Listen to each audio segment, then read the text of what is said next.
call her the Old Lady. She's an 040 narrow-gauge steam engine, and she works on the Talyllyn Railway in northern Wales. Built in 1865, she is the oldest operating locomotive in the world.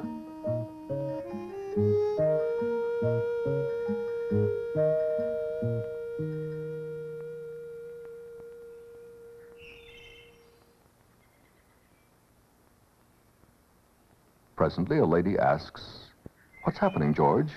"I think a piece fell off the engine." "Oh, don't be silly." So George inquires, "I say, young man, what's happening down there?" "Oh, a piece fell off the engine." "This is it, Gary. Where'd it come from?" "Oh, that's that comes off the... Oh, do without that."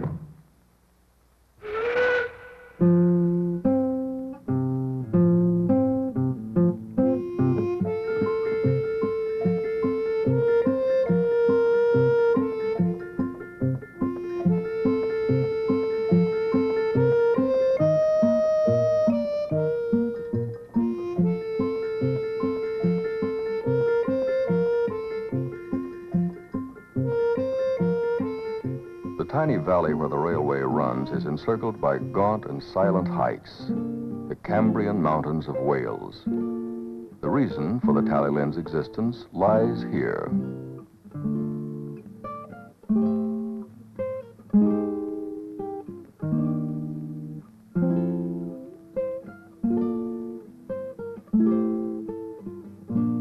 These were the quarries of Bryn Eglwys. Men dug slate here, and they built their buildings of it, and they lived in them for 90 years. And then the slate gave out. Down below, the quarrymen had laid a railway to carry their slate out of the mountains to the sea. When the quarries closed, the Talyllyn was about to be demolished. But a little band of enthusiasts showed up and objected. "It's too nice to scrap," they said. "Please, couldn't we have it instead?" And they could. An entire railway as a gift. They've been running it ever since, simply for the joy of it. What sort of people are they, these amateur railroaders? Well, this engine driver is an actor on the BBC television in London. The fireman, on the other hand, is only 14 and has to spend part of his day in school. The brakeman, on leave from an overseas job with an oil company. The switchman, a bank accountant in Manchester. But running trains isn't all. They also serve who only stand and bash things with a sledgehammer. Here in the switchyard, other volunteers are at work tracking down the intricate ills of ancient equipment.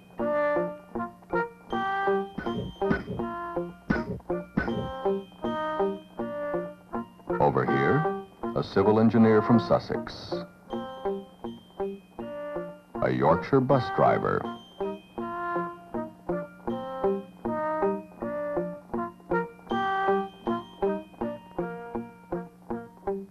Strangely assorted types, perhaps, but with one thing in common.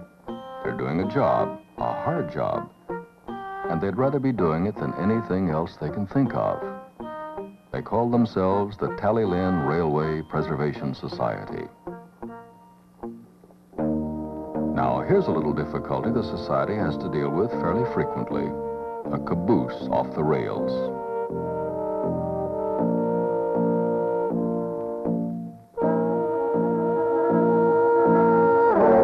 Well, no. But someone has another idea. Someone almost always does.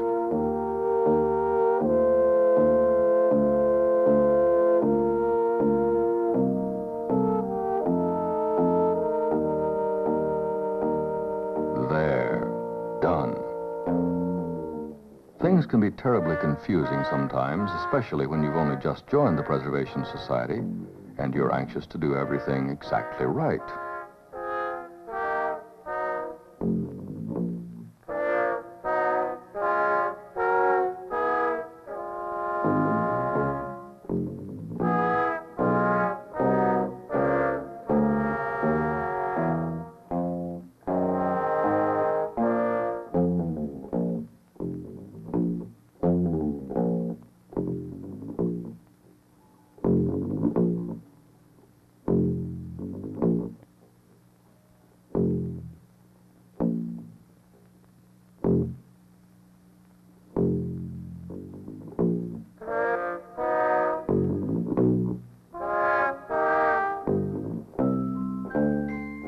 Most of the society's members know exactly what they're doing.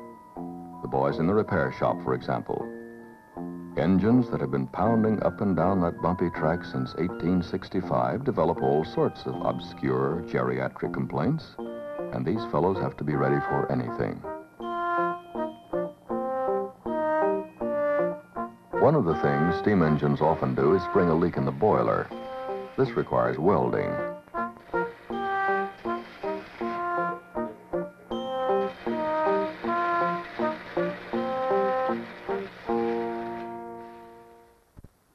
Six times a day, an engine stands in the main station, quietly huffing under its breath, waiting for customers. Just as people come 100 miles or more to work on the Talyllyn, so others come from as far to ride on it and to see the valley of the Avon Bethayou through which it runs.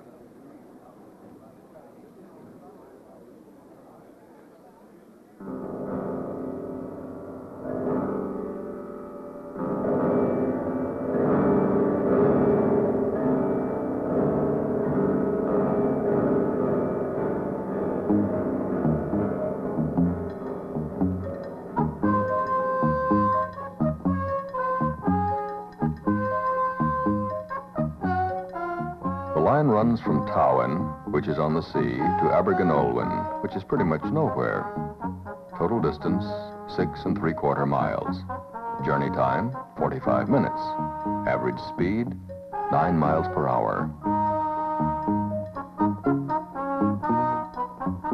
Conveniently, all the stations are on the same side of the track, so the coaches only have to have doors on one side.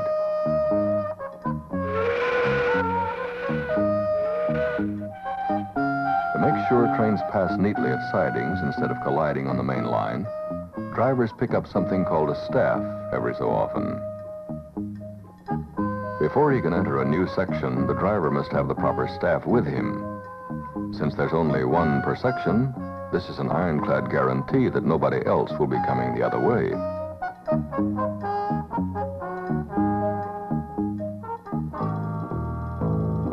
After all those years of Welsh weather, cross ties decay, spikes get looser, rails spread dangerously. Finally, a wheel jumps the tracks, and then...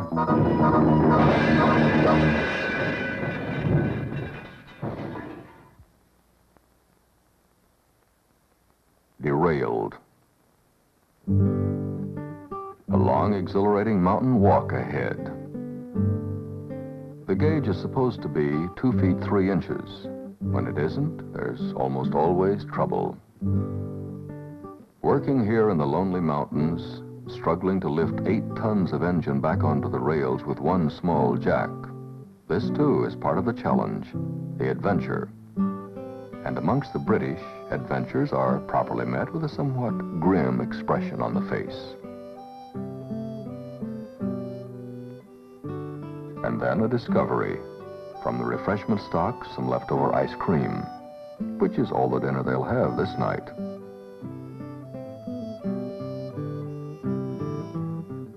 And so the engine sits, being wrestled inch by inch back onto the rails. It's past midnight before the job's finished. Every morning, some hapless volunteer comes down to the engine shed in the cold Welsh dawn to start fires. First, some cotton waste soaked in gasoline, then a few discarded cross ties. Later on, when this is burning well, comes the coal. 2.5 hours later, the kettle boils. This rig is a construction train, off to replace some more of that moldering track. Yard by yard, the Preservation Society is relaying the entire line. Only a railway man will realize how staggering a task this is for people who can only work at it in their spare time. Second-hand standard gauge ties, sawed in half for the narrow gauge.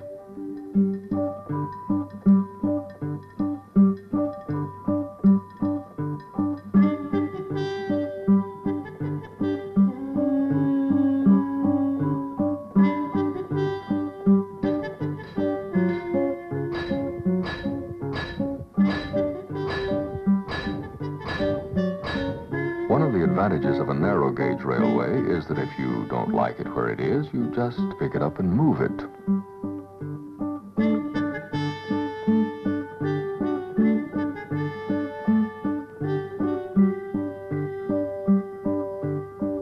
As the last ballast is tamped in, regular service gets underway again. In the switchyard, the old lady starts off, sprightly and full of zip, to pick up her train. But occasionally someone on a switch will make a mistake. And some of these mistakes have to be discovered the hard way.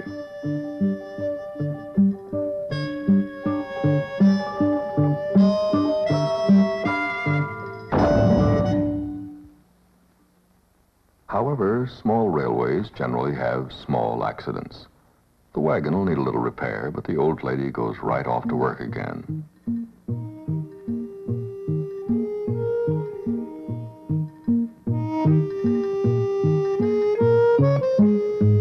Talyllyn trains are prepared to stop pretty much anywhere, for anyone. The railway caters, for example, to a number of farmers' wives who go into town every Friday and come back on the afternoon train, accompanied by the week's supplies.